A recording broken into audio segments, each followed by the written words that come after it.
அமெரிக்க அதிபரின் அடுத்த 24 மணி நேர முடிவு உலகத்தையே புரட்டிப் போடப் போகுதாம். ஏன் தெரியுமா? இஸ்ரேல் ஈரான் போர் உச்சகட்டத்தில் இருக்கிற இந்த நேரத்துல அமெரிக்க அதிபர் G7 மாநாட்ட பாதியிலேயே விட்டுட்டு போனது பெரிய திருப்பம். வெள்ளை மாளிகையோட பாதுகாப்பு கவுன்சில் ரூம் தயாரா இருக்க சொல்லியிருக்காரு. ஈரான் தலைநகர் டெஹ்ரான் மக்களை உடனடியா காலி பண்ண சொல்லியிருக்காரு.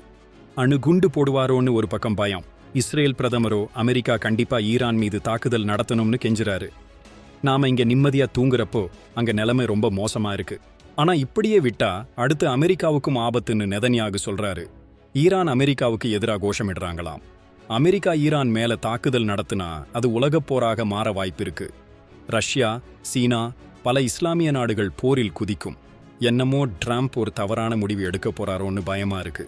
ஒருவேளை அமெரிக்கா சப்போர்ட் பண்ணலைனா இஸ்ரேல் தனியாக விடப்பட்டு தோற்கலாம். மத்திய கிழக்கின் அரசியல் மாறும். அடுத்த 24 மணி நேரத்தில் அமெரிக்கா என்ன முடிவு எடுக்கப் போகுதோ அதை வைத்துதான் உலகத்தோட தலைவிதியே தீர்மானிக்கப்படும். இது பற்றி உங்க கருத்து என்ன? கீழே கமெண்ட் பண்ணுங்க.